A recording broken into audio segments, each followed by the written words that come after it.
Nandini elite paddy आहे ना, ही कोलम आहे बरं का, वाडा कोलम. आणि दुसरं म्हणजे याचं पिकायचं जे ड्युरेशन आहे ते 120 ते 125 दिवस, 120 ते 125 दिवस.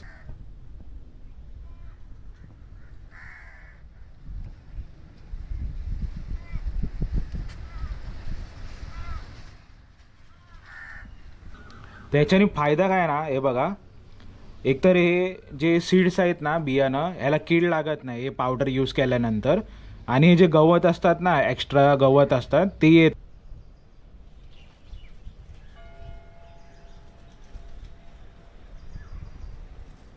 दुधीचे बिय हे काय आपल्याला 5 रुपयाला भेटलेले आहेत दुधीचे बिय.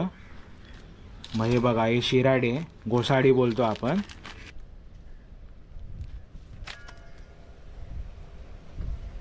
हा नंदिनी आहे बघा, एकदम मस्त बारीक, बघा एकदम बारीक तांदूळ आहे हे बघा. हा कोलम आहे बरं का, वाडा कोलम. श्री स्वामी समर्थ मित्रांनो, मी गोरायचा विशाल या यूट्यूब चॅनलवर तुमचा सर्वांचा स्वागत आहे. मित्रांनो, आमची गोराय गावातील जी वडिलोपार्जित शेत जमीन आहे, प्रत्येक हरवर्षी आम्ही इथे भाताची शेती करतो. आणि यावर्षी आम्ही जो भात निवडला आहे तो आहे नंदिनी. हे बघा, नंदिनी. मित्रांनो, मी तुम्हाला या नंदिनी भाताचं तर पूर्ण इन्फॉर्मेशन देणारच आहे की मी नंदिनी भात कुठून घेतलं, कितीला पडलं, ह्याचा आपण नंतर चर्चा करूया. त्याआधी ना मित्रांनो, 2-3 महत्त्वाच्या गोष्टी आहेत.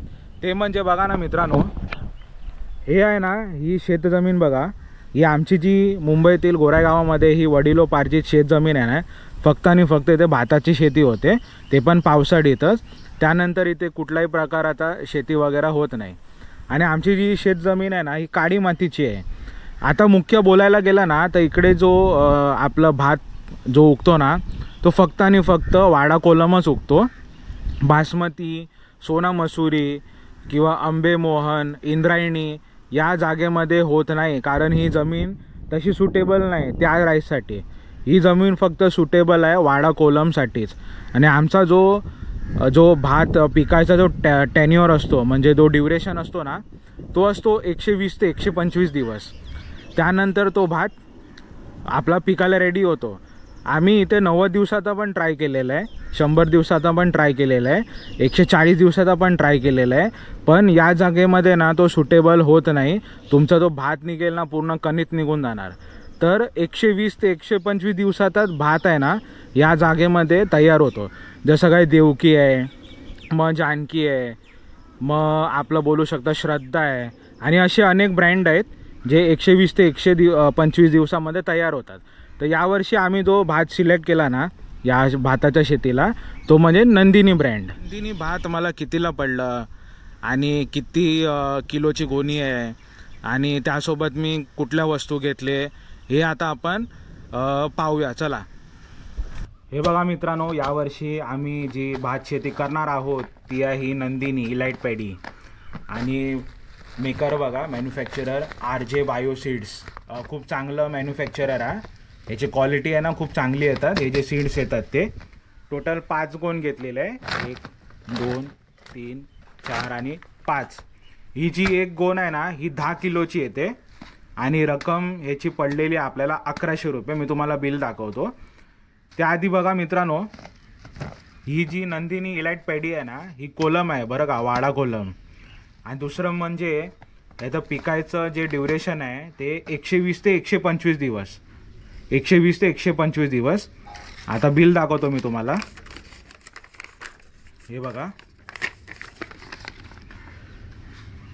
पल्लवी कृषी सेवा केंद्र बियाणे. हे बघा, हे ते दुकानातून आपण घेतलेलं आहे. मी तुम्हाला लास्टला एक व्हिडिओ येणार आपला की मी हे कुठून घेतलं करून. बाहेरूनच काढलेलं आहे कारण दुकानामध्ये खूप गर्दी होती, मग व्हिडिओ शूट आपण केला नाही.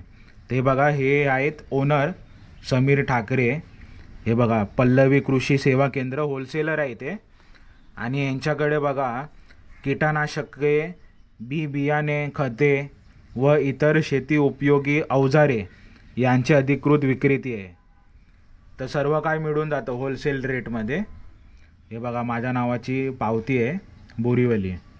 हे बघा, नंदिनी 2026, कंपनीचे नाव RJ. आपलं वजन आहे 10 किलोची एक पोती येते, मी तुम्हाला बोललेलो ही. आणि 5 घेतले, 1100 रुपये लागले बघा, 5500 रुपये. तर अशी आपली पावती आहे. त्यासोबतच ना मित्रांनो, आपण ही पावडर घेतलेली आहे वायरोझो ब्रँडची, सिलेक्टिव्ह हर्बिसाइड्स, आणि मॅन्युफॅक्चरर आहे विलोवूड. हे बघा.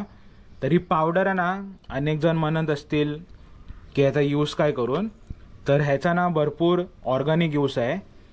ते म्हणजे बघा, हे जे सीड्स आहे ना, ही 10 किलोची, ती हा एक पाऊच आहे ना, ह्याच्यामध्ये मिक्स करायचे. बियाणं या पावडरला घासायचं आणि मग नंतर पेरणी करायची. त्याच्याने फायदा काय ना, हे बघा, एकतर हे जे सीड्स आहेत ना, बियाणं, याला कीड लागत नाही हे पावडर यूज केल्यानंतर. आणि हे जे गवत असतात ना, एक्स्ट्रा गवत असतात, ते येत नाही.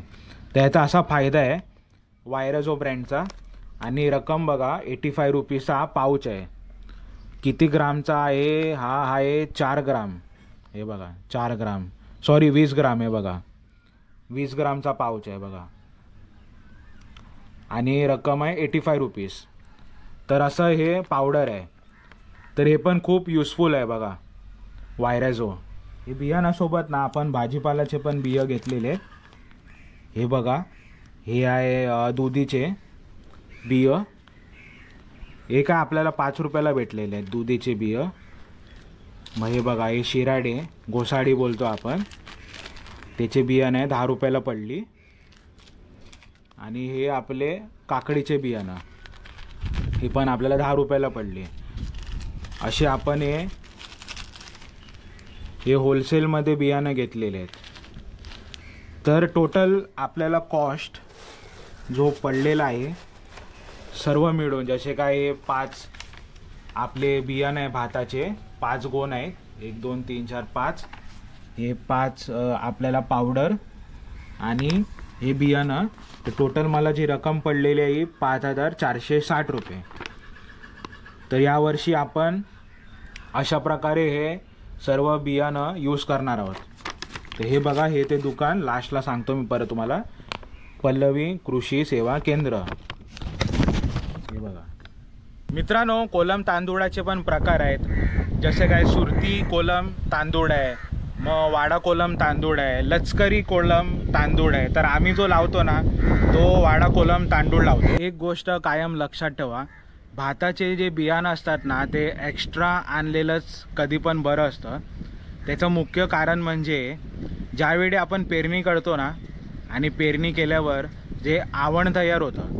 आता तुम्ही विचार करा, जर तुमचं आवण जर कमी झालं तर तुम्हाला मग बिका मागायची गरज लागणार. तुम्हाला इकडे तिकडं मग कोण आवण देतोय का नाही, आणि मग ते टाईम निघून जातं. म्हणून कधी पण आहे ना, जास्त बियाणं आणायचं. जर आवण जास्त झालं ना, तरी काय हरकत नाही, तुम्ही कुठे दुसरीकडे विकू शकता किंवा कुठेही शेतीमध्ये लावू शकतात. हा बेनिफिट असतो. म्हणून लक्षात ठेवा की बियाणं आहे ना, थोडं एक्स्ट्रा कधी पण आणायचं. यावर्षी पण आम्ही नंदिनीच लावणार आहोत. लास्ट इयर पण आम्ही नंदिनी लावला होता. आणि मी तुम्हाला लास्ट इयरचा नंदिनी भात कसा निघाला होता ना या शेत जमिनीतून, ते मी तुम्हाला दाखवतो.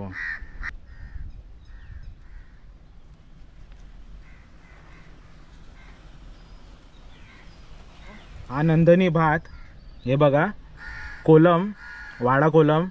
आणि हे बघा, हा ना पातळ भात आहे. आणि याचे दाणे बघा किती लांब आहेत, कोलमसारखे एकदम. हा प्युअर वाडा कोलम आहे बरं का. आणि हा ना खूप पौष्टिक भात आहे, म्हणजे चविष्ट एकदम बोलतात ना, आणि शरीराला पौष्टिक भात आहे. हे बघा. तर असा हा मित्रांनो नंदिनी इलाइट पॅडी. आणि यावर्षी आम्ही हाच भात लावणार आहे. आम्ही जे भाताचे बियाणे आणि भाजीपाल्याचे जे बियाणं घेतो ना, ते प्रत्येक वर्ष आम्ही भिवंडीतील, अंबाडी येथील पल्लवी कृषी केंद्र सेवामधूनच घेतो. होलसेलर आहे आणि त्याच्याकडे ना क्वालिटी खूप चांगले आहेत. मुंबईला भरपूर दुकानं आहेत, पण चुना लावायची कामं आहेत, प्रोडक्ट काय चांगले मिळत नाही. आणि शेतीला तर कोणच रिस्क घेणार. तर आम्ही हर वर्षी पल्लवी कृषी केंद्र अंबाडीला हे घेतो. आता मी एक व्हिडिओ टाकतो. मी गेलो होतो अंबाडीला हे आणायला, भाताचे बियाणं. पण काय झालं ना, गर्दी भरपूर होती आणि ओनरसुद्धा बिझी होते आणि लोडिंगचं काम चालू होतं. तर मी बाहेरून थोडा व्हिडिओ घेतलेला आहे तुमच्यासाठी खास, म्हणजे तुम्हाला एक अंदाज आला पाहिजे की हे दुकान आहे कुठे, आणि ॲड्रेस वगैरे मी डिस्क्रिप्शनमध्ये टाकून देणार. तर तो व्हिडिओ मित्रांनो आता पहा. चला मित्रांनो, आपण फायनली पोचलो आहे त्या दुकानापाशी जिथे आपल्याला भाताचे बियाणे घ्यायचे. हे बघा, आता इथे ना अनलोडिंग चालू आहे, मोठी ट्रक आलेली आहे. हे बघा समोरच आहे ना, इथे आपल्याला जायचं आहे. हे बघा, हे ते शॉप आहे आणि कचाकच भरलेलं आहे. आणि हे शॉप बघा, पल्लवी कृषी सेवा केंद्र. हा अंबाडी नाका आहे बरं का. हे बघा, हा पुढे गेला ना अंबाडी नाका येतो आणि वरती भिवंडीचा ब्रिज आहे. ते बघा, हे असं बॅनर आहे.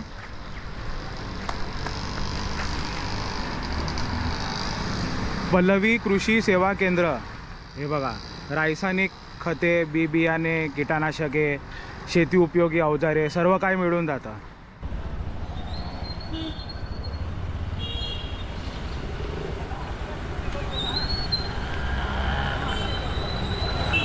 आज आहे मित्रांनो 9 जून आणि बघा, थोडाही आपल्याला पावसाचा माहोल दिसत नाही. तर पाऊस कधी पडणार, आमची शेती कधी वली होणार, मग ट्रॅक्टर कधी मारणार, उकडण कधी करणार, काय माहिती देवा, तुलाच माहिती. तर मित्रांनो, असा होता आपला आजचा ब्लॉग. आय होप तुम्हाला हा व्हिडिओ आवडला असेल.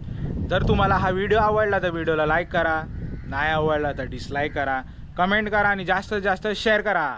आणि तुम्ही तर माझ्या चॅनलवर नवीन असाल तर मी गोरायचा विशाल या चॅनलला फटाफट सबस्क्राईब करा, कारण पुढचे इंटरेस्टिंग शेतीचे ब्लॉग्स येणार आहेत. तर चला मित्रांनो, भेटू आपण आता पुढच्या ब्लॉगमध्ये. तोपर्यंत टाटा, बाय बाय, जय हिंद, जय महाराष्ट्र, जय शिवराय, जय शंभूराजे आणि हर हर महादेव.